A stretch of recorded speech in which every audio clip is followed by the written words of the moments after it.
Finalmente, la Guardia Nacional quedó adscrita a la Sedena, rompiendo un acuerdo de que iba a ser una institución, una policía con mando civil. Ese fue el acuerdo con el cual nació la Guardia Nacional, pero finalmente podrían decir que es la continuación del status quo, porque nunca la Guardia Nacional ha sido civil. En todo momento ha tenido los mandos militares, la capacitación militar, todo es militar. Ahora les dan fuero militar, incluso si llegan a cometer abusos, delitos, atentados contra los derechos humanos, los miembros de la Guardia Nacional tendrán fuero militar. Eso, pues la verdad es que es grave, va en contra de todos los convenios que se han firmado en materia de derechos humanos. De hecho, esta ley ha sido criticada por todas las instancias planetarias de derechos humanos, por la OEA, por la Comisión Interamericana de Derechos Humanos, por Amnistía Internacional, por Human Rights Watch, etcétera, todos, excepto obviamente por la Comisión Nacional de Derechos Humanos, porque está presidida por una empleada del presidente. Pero la verdad es que lo más grave no es eso. Por supuesto que es grave renunciar a tener una policía civil en México, sobre todo porque además, ahorita vamos a hablar de eso, la militarización ha fracasado en la lucha por la seguridad y darle tranquilidad y proteger a los ciudadanos, a las poblaciones y a sus bienes. Lo más grave es la modificación al artículo 129 constitucional. Es una redacción que venía desde la Constitución de 1857. Me parece que era el 122 de la Constitución del 1857 y pasó a ser en la del 17 el artículo 129. No había tenido cambios, es decir, tenía más de 150, 170 años de existencia, prácticamente está un poquito menos de 170 años de existencia esta redacción.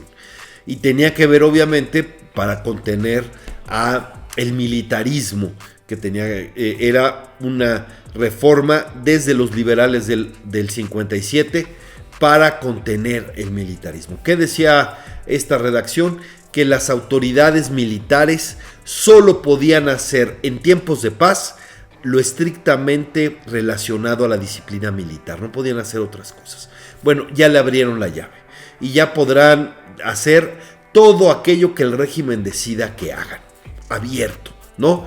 Y eso pues obviamente es un tremendo retroceso, una cuestión militar. Ya vemos a los militares en las aduanas, en los puertos, en los aeropuertos, en las carreteras. Y además no solo construyendo trenes y cosas por el estilo, hoteles y cuanta cosa se les ocurra, no solo eso. También han sido subcontratados por estados y por municipios para muy distintos asuntos. Está militarizando.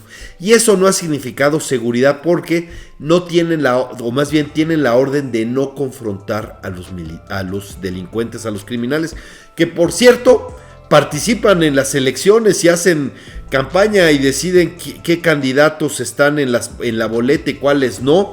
Más de 7,000 candidatos renunciaron, más de 7,400 candidatos renunciaron en las últimas por amenazas con el crimen organizado.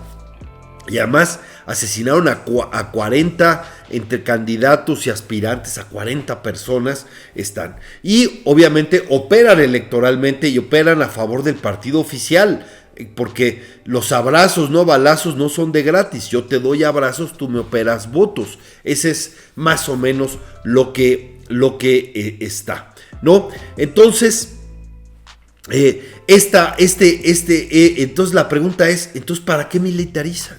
¿No? Si no van a combatir al crimen, si incluso lo consienten y lo dejan operar electoralmente, ¿por qué? Pues la verdad es porque lo quieren de cómplice, quieren a las Fuerzas Armadas de cómplices y pilares del régimen autoritario que está creciendo. Como bien adelantó Zedillo la semana pasada, está avanzando la tiranía y quieren que un pilar de eso sean precisamente las Fuerzas Armadas, los criminales.